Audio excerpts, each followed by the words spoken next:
Hello, it's Janda, the host of the Behind the Song podcast, and this guy right here is Janda Lane. That's my husband, and he's the one who does all the music for each and every podcast episode, and that means recreating the tracks, anywhere from Leonard Skinner to Peter Gabriel.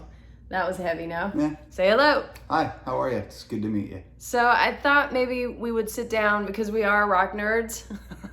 I thought we would sit down and each pick a book, a rock book of some kind that we have, and talk a little bit about it and give you a recommendation for some reading material if you too are interested in this kind of stuff. So what did you pick? I picked Here, There, and Everywhere by Jeff Emmerich, who was the engineer for the Beatles. Yeah. Most rock books I like have the salacious debauch tales. This has none, actually. Okay. But that's what was partially what's so engaging about it is George Martin produced the tracks, helped them come up with arrangements and stuff, but this is the guy who committed everything to tape. Who had to actually flip the tape upside down to record the backwards parts. That's how they did that? Yeah. Oh, wow. So he loves the art of recording. He particularly loves Paul McCartney, who wouldn't if you're a recording engineer. And he writes, he's got a really graceful style about him. His writing is, he gives it up to everybody. He takes very little credit for all the stuff that he could easily take a lot of credit for. So it gives him a lot more credibility. And it's just, if you're a fan of the Beatles or recorded music in the 60s, this is like the playbook. It's great. Oh, wow. Yeah. And it's true that the Beatles kind of, you said playbook, they kind of wrote the playbook for studio recording because they could. They had the talent, obviously, and they had Sir George Martin. Well, they had the talent and they had initial success that made the label leave them alone and trust that. Like, they wouldn't have been able to do that if they that hadn't, old chestnut. Yeah, the Beatlemania thing hadn't happened, they wouldn't have made Sgt. Pepper. Right. They wouldn't have let them make Sgt. Pepper. Yeah, or put it out. Because before that, everything was so controlled. Yeah, somebody else wrote the songs, somebody produced the tracks, you came in, maybe sang. So it's really like the Beatles, maybe early Stones were able to do that to a degree. Because of the Beatles, maybe. Yeah.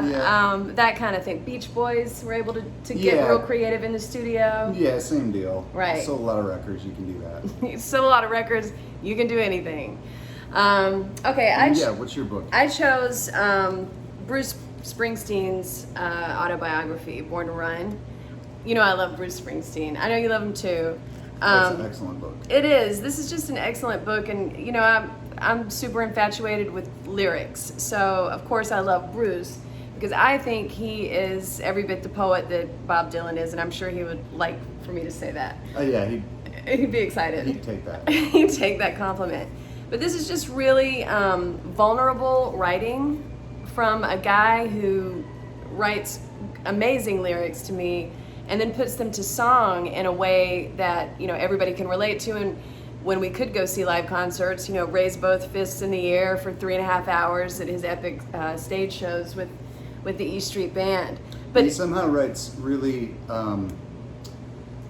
really powerful anthemic songs, but they're about average people. Right, and like that some is of his his gift. best anthems That's are about his gift. average people. Born to Run being one great example of that. I mean, that is his gift, and it's not something that everybody can do.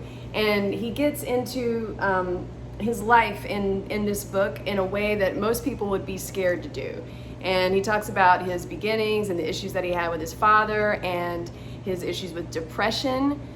Which you would look at Bruce Springsteen and you might not say, oh, looks that like guy's... the Marlboro Man. He does, you know, but he certainly is a deep thinker and has a lot of stuff going on inside. And he's an iconoclast because he's kind of zigs when you think he's going to zag. Does. You know, he doesn't necessarily do exactly what you think, like... he's often misunderstood, like Born in the USA. Right. You know, he writes lyrics that are about one thing. And he means something that might surprise you to hear from his point of view with a song like that.